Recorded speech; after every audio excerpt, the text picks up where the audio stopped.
Voice dialogue is a method that Sidra and I developed to objectify the selves. The psychology of selves is the name of the theory that we give to our work. The goal of the work is the development of the aware ego process. Now, you can't really separate the psychology of selves as a theory and voice dialogue as a method from a number of other ways of working with people. For example, we have to learn how to react to each other, how to really speak to each other. We have to learn how to have boundaries. We have to learn about energy, because we're more than just a physical body, we're also an energy field. And I'm impacted if you enter into my energy field. That affects me. And that's a new kind of education. It's not something that we've had a chance to learn in the past. But the next few hundred years we'll be educating ourselves about energy fields. We have to become master of our own energy fields. As Sidra loves to say, we have to learn how to play our own instrument, which is a really apt way of putting it. The dream process is a very, very major and significant part of this training, because what are dreams but the dance of the selves? Okay? They're the dance of the primary selves, and they're the dance of the disowned selves. And they're extremely valuable because they give you a picture of what is in balance and what is out of balance. Now, if you don't remember dreams, don't worry about it. It's not, there are plenty of ways to work with consciousness without dreams. But since an increasing number of people around pay attention to dreams, and also since listening to dream material affects people and it hits you quite deeply, and then people start dreaming, we wanted to take a little bit of time to consider this dream process. Dreams are pictures that come to us while we're sleeping. Since we're sleeping, we aren't awake. That's a profound That's statement. really deep. I like that. And since we're not awake, we're living in some other level of reality than our ordinary reality. So it means then that these pictures that come to us are coming from a different level of reality than the one that we're used to when we're awake. The technical name, or the generic name that we give to this other level of reality, is the unconscious. Some people refer to it as the subconscious.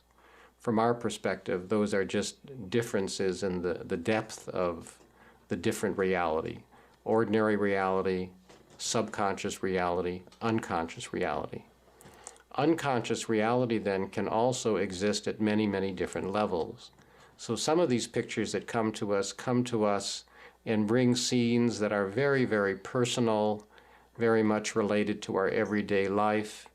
Others begin to tap into much, much deeper levels of other realities, and they may deal then with all kinds of mythological themes, or what has been termed archetypal motifs in dreams. So these pictures then extend from very surface levels of ordinary reality to very, very deep and profound levels of realities that go beyond really anything we know about in our ordinary reality. Some people say they never dream. Is that true? The question isn't whether they dream. The question has to do with dream recall. Dream research has shown beyond any question that all people are dreaming, and that's been measured and studied a great deal of the time.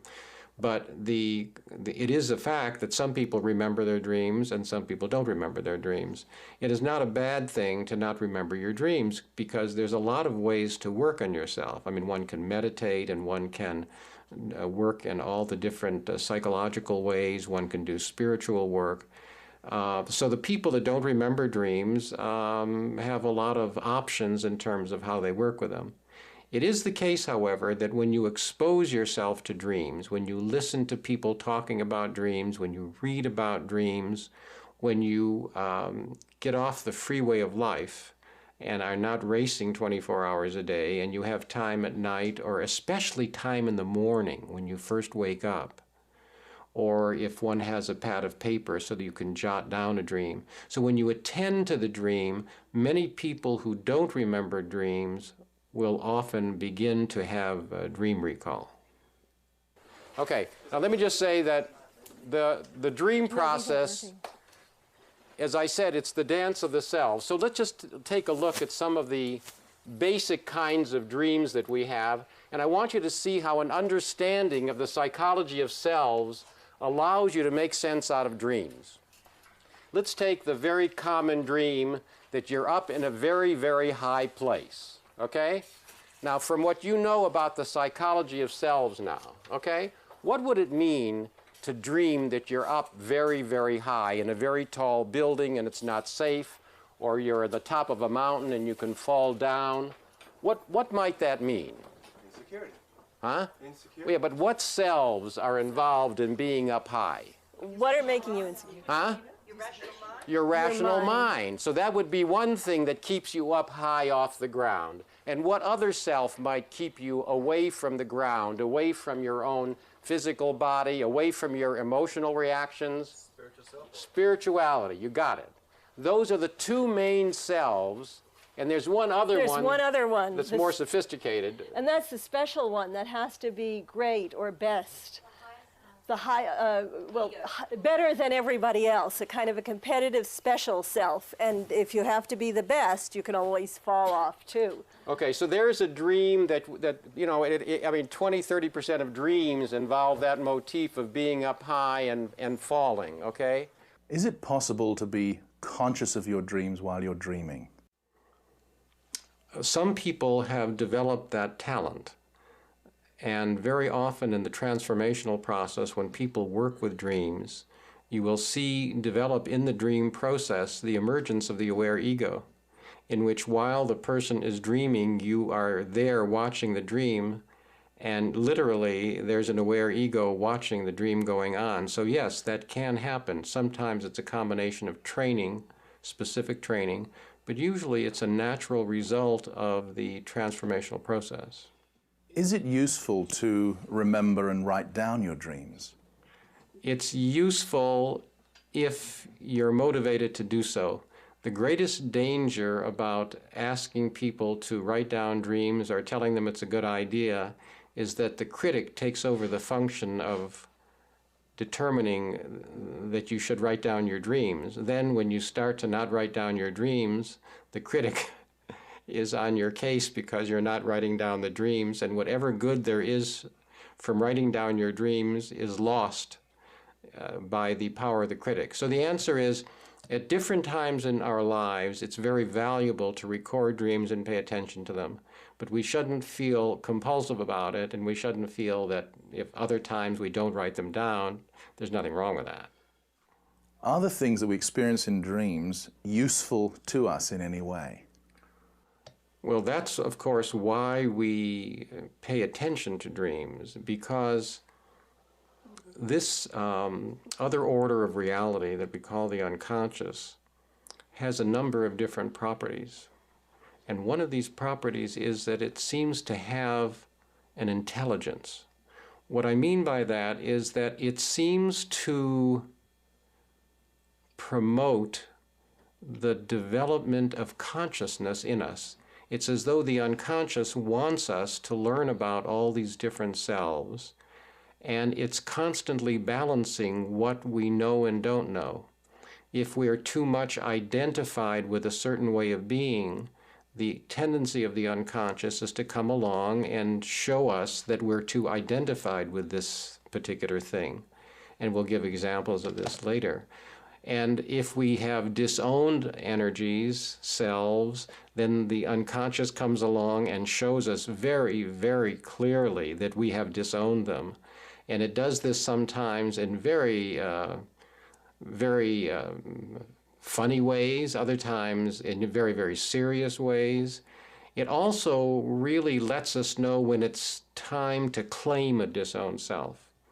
So, for example, in our work, very often we wait for the dream to let us know when to move in and work with certain selves, because the person isn't ready until we feel that the unconscious has prepared the way for it. What about a dream that you're in an automobile and you're driving much too fast on the freeway, And maybe you crash, maybe you don't crash. So what kind of self is involved? What's the unconscious trying to show you when it brings you a dream that you're moving that fast? Pusher, you got it. This dream can be looked at in two ways. We can look at it as a precognitive dream, or something that's telling you there's some problem with your brake system, and have you check your brakes, which is always a good idea when you have a dream like that. But the way we would look at that is, who is driving your car? And what is going on? And what is happening is you're driving too fast, you're out of control, and it's a pushing part of you that's rushing, that has no time to stop, that really isn't paying attention to the entire picture that's in control. Does the car symbolize or signify anything? The car often symbolizes the way you move through life, your own personality. So whoever's driving your car, we kind of think of it as the psychological car. Whoever's driving your car at any one moment gives an indication of which part of you or who in your life is driving your car. So for instance, if I dream that Hal is driving my car, it's my car. And if he's driving it, I have to stand back and think about that now. Is he driving my car? Is he determining everything that I'm doing right now? If I'm driving it too fast, am I going too fast in life? If I'm not paying attention to the terrain, am I losing track of some details in my life that I should be paying attention to? So the highway is your life at the present time? Yes. So the highway would be my life at the present time. The car would be the way I'm moving through it, or the personality, or the primary self, the parts of us that are driving it. Would a dream such as the car crashing be a prediction dream that you're going to have a car crash? That's the mystery of it. You really can't tell unless you do or don't have a car crash. So we would say, watch your brakes, check your car, be careful driving, but look at who's psychologically driving your car. Look at how you're driving your car through life. So you've got both. There's no way of telling if a dream is precognitive until the thing happens or doesn't happen. Can dreams be precognitive? Can they be true? Definitely, definitely. People dream exactly situations that are coming up. They'll dream about plane crashes or car crashes or someone dying. That's another good example, actually. If you dream of someone dying, somebody in your life, it may be precognitive, but it may be that your particular relationship to that person is undergoing a change, or the part of you that's like that person is undergoing a change. Being chased in dreams, I mean chased by bad people, not chased non-sexual. I just wanted to clarify that point. You're being chased in dreams by all kinds of creatures, and they're usually scary, scary people, scary animals. Knowing what you know about the psychology of selves, who is it that is always chasing you in your dreams? The disowned selves, exactly. So you have this dream in which a wild animal is after you, and you wake up in a nightmare. Okay? So who's after you? It means that you're behaving too nicely in the world, and your instinctual, your animal side, your jungle side, is after you. Okay?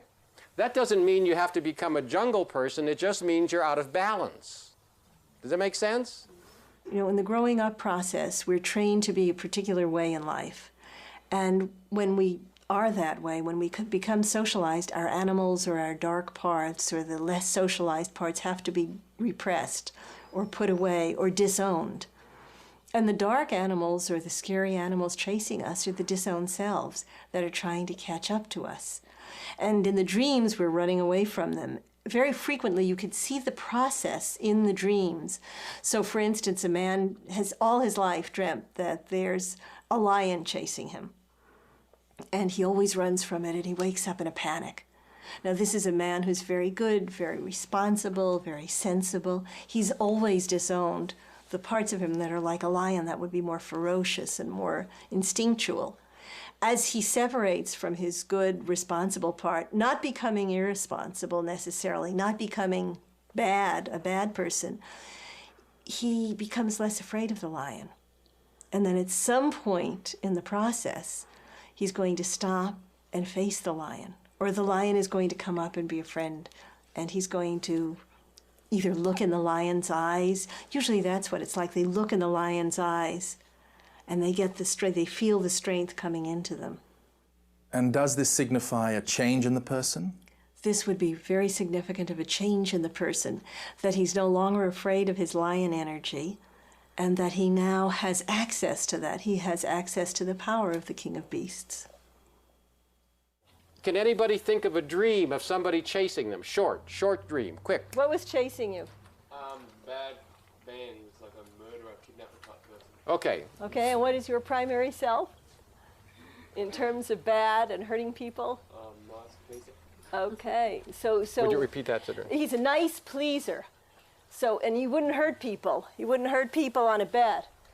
So the unconscious brings up this whole picture of somebody who can hurt people, who can murder if necessary, you know, and can set boundaries, can protect you. But all these instinctual energies, this ability to hurt somebody else, is not available to your primary self. See, what happens is when our pleaser or some nice part of us is a primary self and we totally disown anything that's selfish or could hurt someone else, what happens is that we put everybody else's feelings first, and we never can say yes or no appropriately in terms of what we want. So then the killers start to chase us. I saw a man once who was a physician. He had disowned in his life and in his marriage. He had 2 children. Everything that had to do with sexuality, and he was just identified with being a nice person and very responsible. And I saw him, he practically crawled into my office. He'd gone to a minister first, and the minister sent him to me. And he had fallen in love with a woman exactly 9 months before. A very sensual, sexual woman, completely the opposite from himself and his wife. No scruples whatsoever. And he had given up his practice, he'd given up his life over that 9-month period, and when he had nothing, and I mean nothing, he lost his marriage, he lost his medical practice, he lost all his money, and when she was finished, she left him.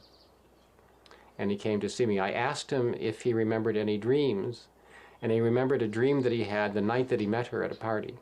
And the dream was that he's standing in his house behind glass windows, and in the field is a bull, a black, gigantic bull.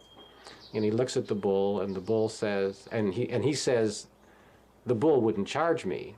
And he's trying to read the bull's mind, but the bull lowers its head and charges and destroys his house. And that was the night that he met the woman. And what is the bull? It's all of the disowned selves, all of the disowned instinctual energy that had built up in the unconscious of this man for years and years and years and years and took over. So disowned selves affect our life all the time, just all the time, and create havoc. The scarier the person that's chasing you, that lets you know exactly how strong the other side is, how strong the primary self is on the other side, okay? So what's a nightmare? A nightmare just means a disowned self to the 15th power. In other words, it's a gradation. Over here, somebody's chasing you, it's not a nightmare. Here it gets scarier, here it gets scarier, here you have a nightmare. All that means is that the primary self over here is that much more extreme on that side. And it doesn't always have to be a killer or a wild animal. Why you children... can be, you could be chased by somebody who's unemployed if your pusher is somebody who has to keep you working all the time. Can you see this disowned energy come up in any other forms in dreams? You can see the disowned energies coming up in other forms. This particular kind of energy that I'm talking about is the disowned instinctual or uncivilized energy. And there was a beautiful dream that a man brought to us of, he was standing on a terrace overlooking a lawn that sloped down to a pool, a swimming pool. And out of the swimming pool came this wild man. He just rose out of the pool, and he had hair all over his body, and he was wild, and he was very, very frightening looking.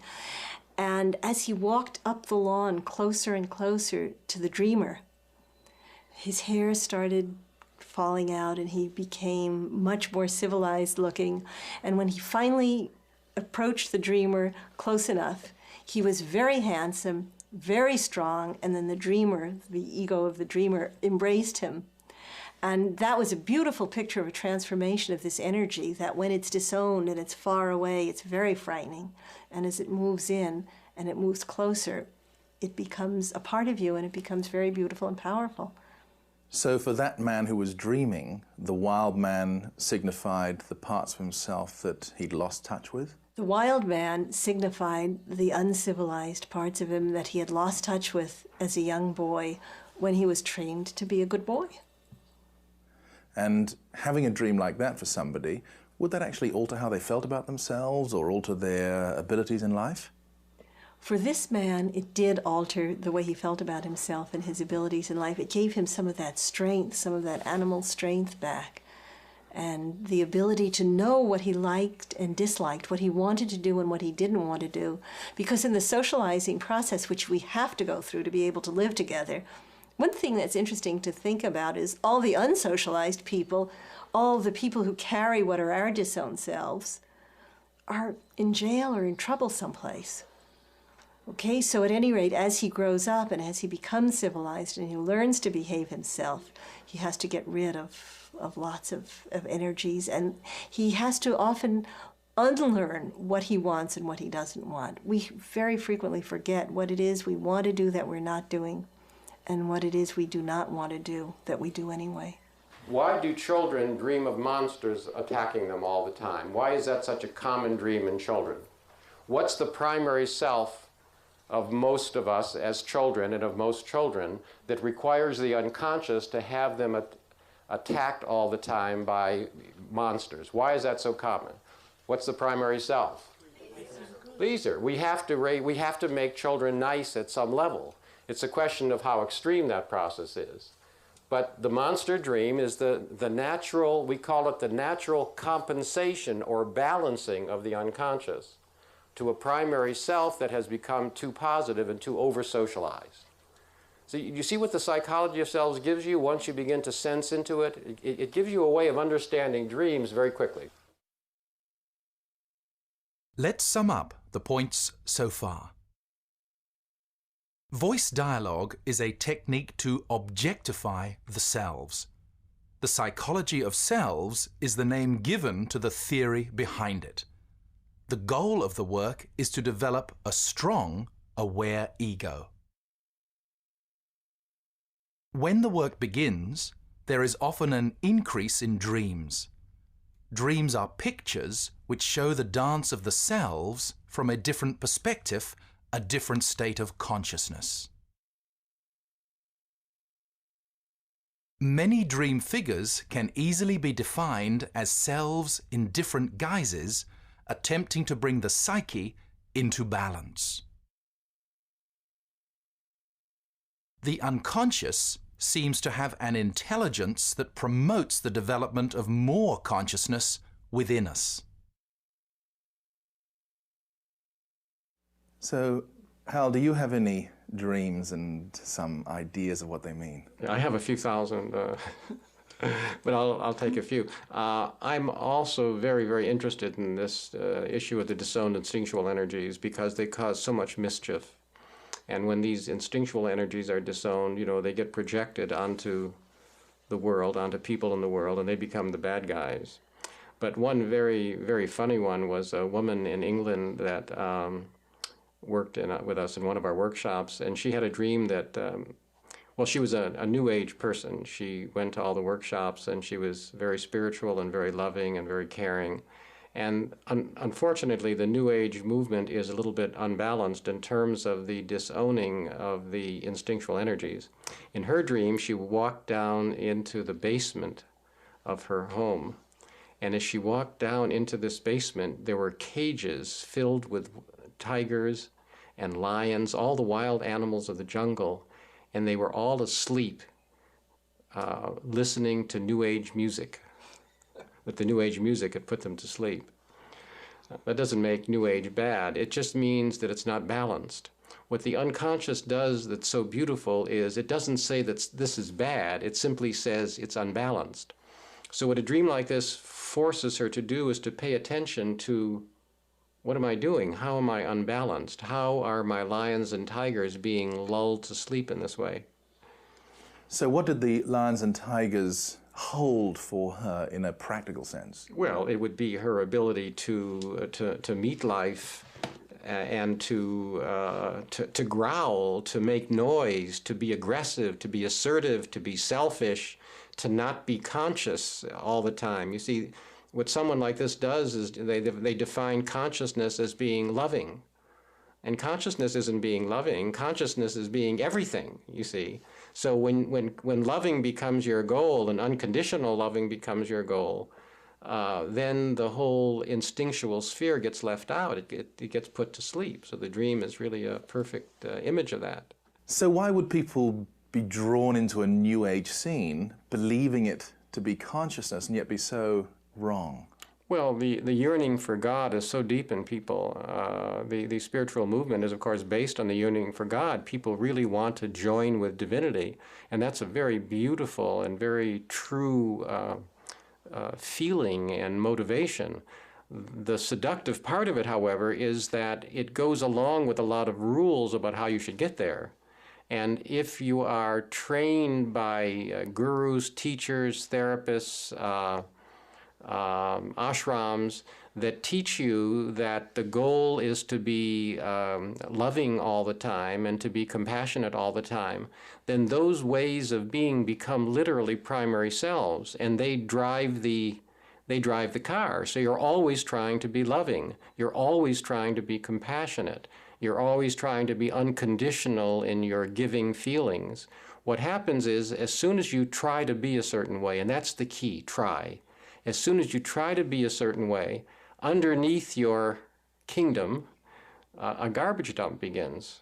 It's unfortunate, but that's what begins to happen, you see, because when you try to be loving, then whenever you're not loving, that becomes a no-no that gets buried, you see. So that's how the process takes place. These become primary selves. So all those people who are trying to be loving may very well have a basement full of lions and tigers. They do. There's no question about it. And you can usually tell. You get a certain feel about the person. I'll give you another example. Many, many years ago, I was doing a group for a group of ministers, and one of the ministers had the following dream. And he had a dream that he was trying to wrestle a drunk penis into a cold shower. Remarkable dream. Now, when he started out, at the age of 2 or 3, his penis wasn't drunk, it was just a penis. And there was no need to wrestle it any place. It was a natural symbol of his sexuality and masculinity and assertiveness. But since he was trained in a family that saw sexuality as something that took him away from God, again, the impulse for God is there all the time in these situations. They, of course, trained him that sexuality was bad and instinctuality was bad and so forth and so on. So what happened then is that he focused on other things. He paid attention to religion. He paid attention to all aspects of spiritual life. And, of course, with the spiritual movement, he became a part of that also. But gradually, the sexuality went underground, and it began to go out of control. And as it started to go out of control, he had to fight it even more. And pretty soon, it's a totally drunk penis that's so out of control, and now he's trying to wrestle it into a cold shower. And if he hadn't sought help when he did, his sexuality would, in fact, have gone out of control, and he could have gotten into very serious trouble. There are consequences to this kind of repression. Would somebody who has a history of being repressed about sexuality feel naturally drawn to joining a priesthood? Well, that could be one of the motivations. The fear of sexuality can cause you to do a lot of different things, and that's one of the things it can do. But I would imagine that if that's there, there also is there that impulse to join with God. And we respect very much that impulse. I mean, I have it very strongly in me, and Sidra in her, and we have an enormous respect for it. But we also try to help people to see the consequence of identifying with rules about how you should do that. That's where we get into trouble. Can dreams have any significant information about illness at all? It's very, very interesting to study dreams of people who have illness, because very often they give you psychodynamic pictures of what's happening. Okay, so for example, a physician develops cancer. He is very much identified with the primary self system that's very positive and so forth. And but he realizes when he gets cancer that there's something off psychically, and he begins a journey and begins to go to many workshops and seminars because he feels that the cancer has some psychogenic base to it. And along the way, he came to see me. The dream that he had when he came to see me was an extremely interesting one, because remember, he was identified with positive spirituality. In the dream, he's with a mafia person in a room, and the mafia man is a cold-blooded killer. I mean, absolutely his opposite. And the mafia man has a shotgun, and the mafia man, with murderous glee, hands him the shotgun and dares him to kill him, and tells him that if he doesn't kill him, the mafia man, he's going to kill the other person. And the mafia man starts to walk towards him, and the dreamer is terrified, absolutely terrified. And he finally pulls the trigger, it misfires. And the mafia man is just gleeful. You know, you're such a coward, but I'll give you one final chance. And he cocks it again. And then walks to him to kill him. There's no question about it. He's going to kill him. And the dreamer finally pulls the trigger, blows his head off, and he kills him. So you see, what the unconscious did to him there was it forced him to become a killer. Literally. He had to claim that killer in him as a part of his overall healing process. We can't say for dreams that something causes cancer. We stay away from that kind of talk because it doesn't do any good. This man used illness as a teacher and began his search. What we can say is that this kind of dynamic of very, very disowned instinctual energies is something that you find classically. So what was the mafia man in relation to the cancer? How did that tie in? When we are raised in traditions that are Judeo-Christian, New Age, strongly socialized, we really get rid of very, very angry, aggressive, primitive thoughts and fantasies. We act nice when we feel selfish. When we're enraged, we smile. It's a socialization training that's very, very profound, and the end result of that training is the mafia man in our dreams, you see. The next night he dreams he's at a racetrack, and this gigantic horse is running in the race, and the horse sees him, and they make eye contact, and the horse starts to chase him, and he runs away, and this gigantic horse is after him. That's the transformation of instinctual energies. He's killed his killer, okay? So now he's a killer, and now the killer energy transforms into the horse. Not a killer anymore, just a giant horse. And so it went with the process. And the horse in the second dream that he made eye contact with showed some sort of progression or release? Well, yes, because remember, in the first dream, it's a mafia man that he kills and he's a killer. Having claimed that, now there's a transformation of the symbol. And now the instinctual energies which come up initially as killer move to a different form. It's like they're being restored to their natural state. And now the horse is a beautiful symbol because it works so closely with man and the image of the man and the horse as riders, you know, and animal. So it's a beautiful image. So it's a literal transformation of symbolism in a dream process. Right. Another cancer patient, a man 65, dreams that there's a knock on the door. He opens the door and there's 2 mafia men. He's had this dream repeatedly. He has cancer. He says, look, I'll pay you, I'm sorry, I just forgot, I'll pay you. And they look at him and they say, it's too late, you've had too many warnings. And they begin to beat him up.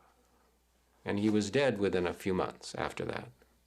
You see, instinctual energies are not bad. They give you the ability to say no. Yes, I want this. I go after this. I choose my life. This relationship doesn't work for me. I don't like what you're doing. I want that. It's all of those energies, okay? That's healthy. We need that in life. Socialization comes along and says it's not right to say, I want this. It's not right to be selfish. It's not right to be angry. It's not right to be aggressive. So what happens is those disowned energies go through a spiraling process.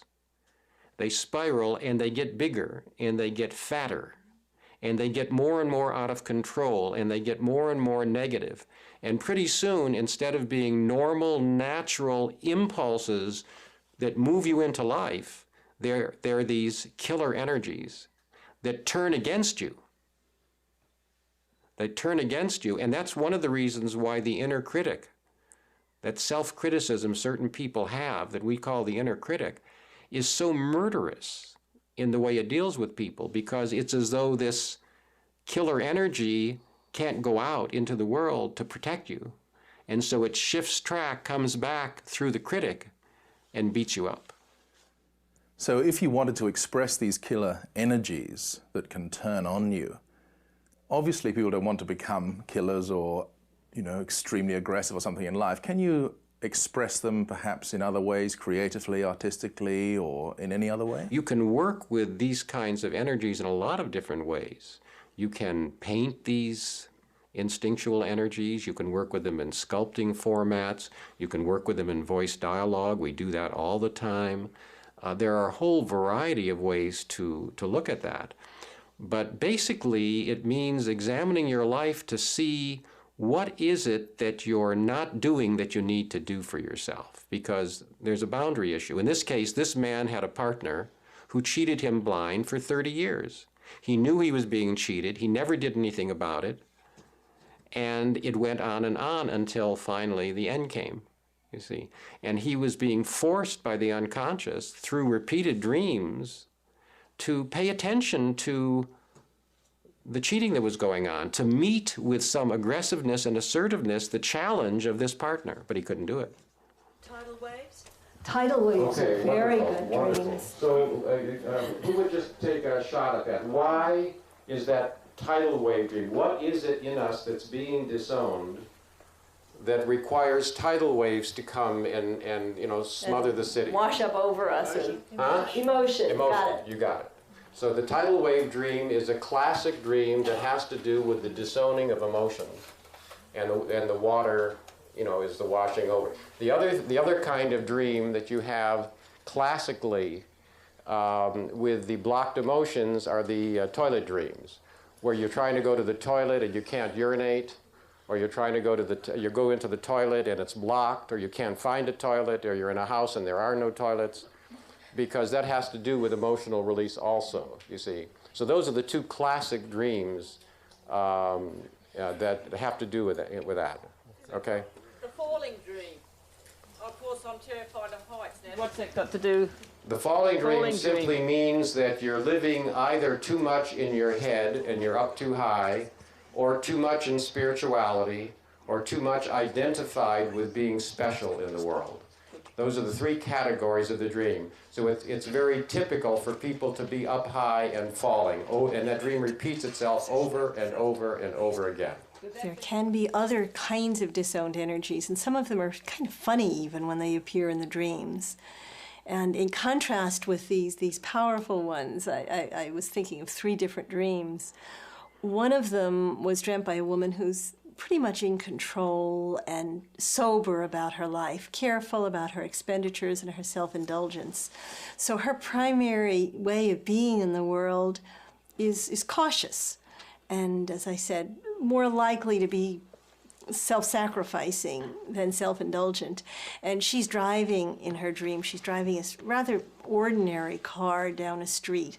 And every time she stops at a stoplight, these women jump in. 3 doors, 2 doors in the back and the one on the side. And these women are all the same type. They're all very well dressed, very well cared for, very self-indulgent. They've obviously spent oodles and oodles on themselves. And so she chases them out, locks the doors, keeps driving the car. The next stoplight, the women come in again, the same kinds of women. So we have a different kind of disowned self, really, one that says, I can be selfish, I can take care of myself, and I can accept things. So that's one set of disowned energies. Another one that I was thinking of was a woman who has a pusher as a primary self, who's always doing and productive and achieving, always having to prove that there's something that she's done to earn her rest and to earn whatever she has in life.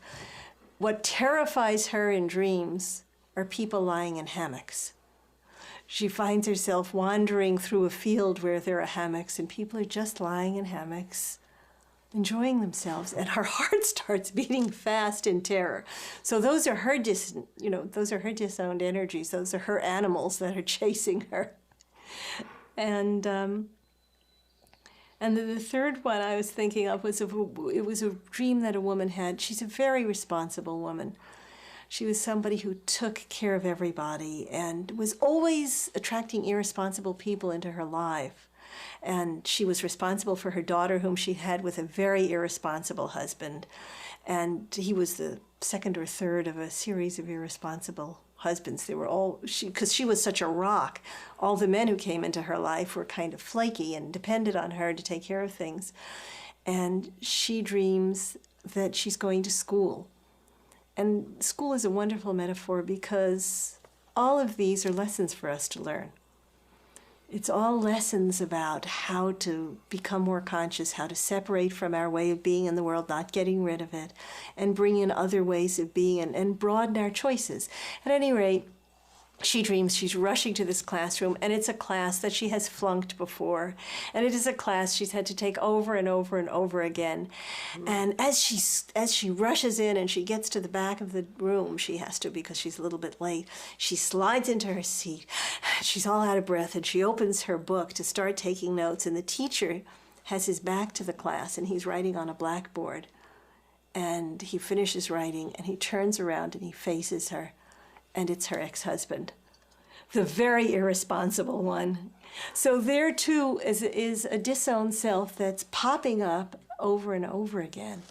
Because a lot of people like to push away the things they think are bad. That's right. But you can't really do that. You can't really push away the things that you think are bad because they come back. And even with the animals you dream of, the scary animals, if you have them as part of you, then you don't have to be angry or worried about people who carry them on the outside. You stop judging people on the outside. It's a funny thing, you know, it's one of these paradoxes. As soon as you stop trying to become compassionate and stop trying to be understanding of everybody and start to be a little more understanding of yourself and the broad range of feelings and selves within you, suddenly other people become much more familiar, much less threatening, and far less something to judge and change. The dream of the house getting smaller and smaller and smaller, that's a very common dream in children, okay? And again, it has to do with over-socialization. You see? Too many rules, really having all of your options cut off. The house dreams are dreams that we do have that give us a picture of how we live, where we live in the world. And as they get smaller and smaller, it means we have less and less room to move in. And there are more and more rules chopping us down. And then sometimes as we do transformational work and we start to expand, the houses get bigger in the dreams. And other rooms show up that we didn't know were there. So if I dream that I'm living in my childhood home, it means something. It means that there's a part of me that's acting or reacting the way I did in childhood. If I'm living in a very cramped, dark, cold place, I have to step back and think, what is it about my life that's not comfortable, that's too restrictive, that's cold, that's not giving me what I need? Someone dreams that, you know, I'm in a house and I come out of that house. It's a beautiful round house. It's perfect. It's quite smooth. I come out of that house into a new place. And as I walk out of that house, a door closes behind me and it becomes one with the wall. And there's no turning back. You look back and there's no place to go. You're on a new path. And you look around and you see an untilled garden, a tilled garden with fresh dirt, all worked up and ready to be planted, and a first row of rose bushes round the edge. So you have this sense of leaving the old way of being, the old way that was quite perfect in its way, quite controlled and quite contained, and not being able to go back. But in a new place where all new kinds of things can happen, new plants can be put in, new growth can happen, can occur. It's really a very beautiful image.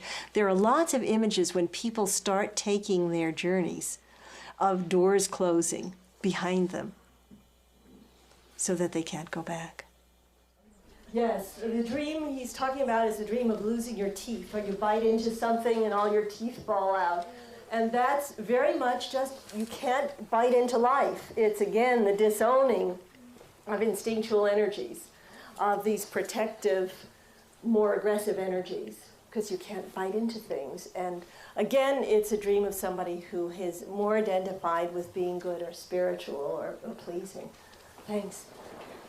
Yeah. When you're out in a crowd and you find that you're the only one undressed. You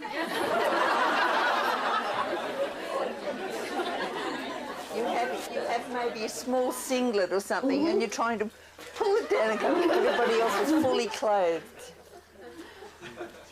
That's that beautiful one of being exposed. Why would the unconscious do that to this lovely lady, okay?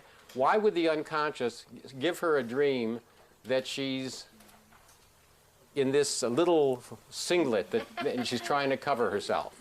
So what would the unconscious be balancing? What is it trying to do? What is it trying to show her? Too many rules. Too many, huh? Too introvert. Well, introvert might be it, but too much identified with doing the proper thing. It's really the rule thing that you mentioned, you see? So if we're too identified with doing the proper thing, then the unconscious has us naked and embarrassed. You see? Because we always have to be covered and proper, and our what will people think voice and the rule voice is very, very strong. So it's a balancing dream to help you to you know, Don't worry as much. Does that make sense? Yeah. One of the most amazing things about dreams and about the unconscious is it's something you can rely on very personally to give you an objective picture that you are really the expert in interpreting. And it may take a while, but you gradually recognize the themes, and you may want to read a couple of books, but basically it's your themes and it's your dreams. Because a lot of people find it very difficult to know where to start to understand their dreams. How can you get any idea of what it all means? Well, you could start by just writing them down. Make believe each dream is a story and give it a title. And you don't have to make a big deal of it, and just write it down. Write it down and then think, what would be a good name for this? And how did I feel about it? And if this were happening in my day-to-day life, what would I say about it? Or if this were happening to somebody else, what might I say? And just look at it objectively. I find that writing a story and elaborating a little bit is really very, very lovely. There are some dreams that you might want to work with and look at the different characters in the dreams as part of yourself. Like the woman who went to take a class and she sees that her husband is teaching it. Well, obviously, this husband is a teacher to her, and she says, what does he have to teach me? Well, he has to teach me how to be a little less responsible in the world. He knows how to do that very well. So you can look at the different characters in the dream as different aspects of yourself, or different selves, or different animals in the dream as different selves.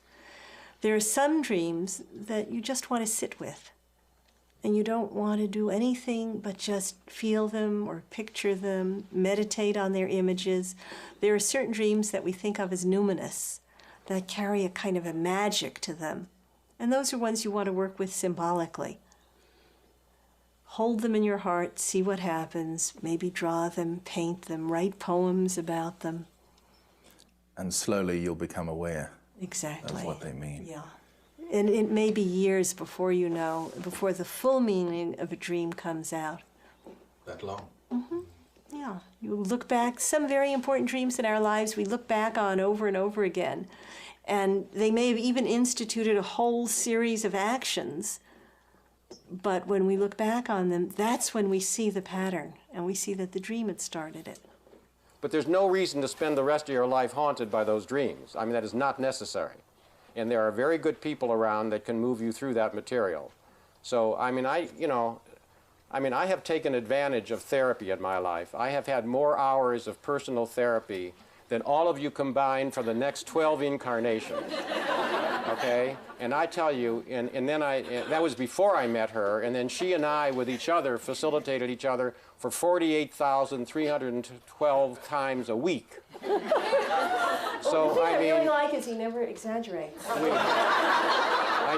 never exaggerate. No, I'm making a case here. I just don't believe it's necessary to continue suffering for no reason. There are really good people around. If person one doesn't do it, person two will do it. And I say go for it. It's not necessary any longer. We have too much knowledge. We have too much understanding of the psyche now. I couldn't have said that 20, 30, 40 years ago. But there's a lot of people out there that know what they're doing. And if those dreams are haunting you, they're haunting you for a reason, and it's understandable, and you can move through it. So I say go for it. Can I just ask about flying dreams, if I may? Yeah, flying dreams. Flying dreams are also very common, and you have to look at them in context of the person's life.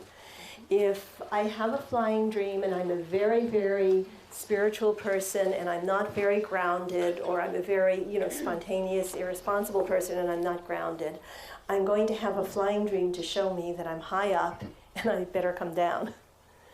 Okay? If I'm a more grounded kind of person and very pragmatic, the flying dreams start to come in very frequently to show me that it's time to not stay so close to the earth, that there are other areas to move in.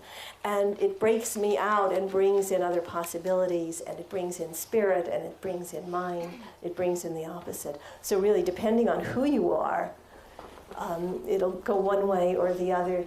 And series of flying dreams as we change are very, very common, where you start learning to fly, and then you learn better and better, and you get better and better control of yourself flying. And that's then that movement between higher and lower, the higher worlds and the lower worlds. Some people say they only dream in black and white, and some in color. Is there any significance in that? I have never studied that systematically, and I don't know of the research on it myself. My personal experience, having seen that many times, is I can't find any meaning at all. I don't. Now, if someone has always dreamed in black and white and then suddenly they have a color dream, usually there'll be content in that dream that will go along with the color emerging. But when people in patterns dream black or color, I personally have never seen the significance of it. It doesn't say it doesn't exist, but I don't know it. Yes. Speaking of the flying thing, I know I dream every night, but I can't say I've ever had a dream that's, well, I've said definitely colour. And after going to Michael's seminar at Darling Harbour, he suggested to tap your head 3 times on the pillow, I'm going to remember my dreams system. I took it for 5 nights. On the 5th night I had the most full-on technicolor. I was flying in a jet. I could feel the heat from the jet in front of me. I could see the colours. It was the most real, unbelievable, out of control, flying in the air and nearly landing and just getting up again and nearly crashing and eventually landed. But the most breathtaking colour and sound and feeling, and never had anything like it before in 45 years. Well, it just means that you're learning how to fly and you need a few more lessons.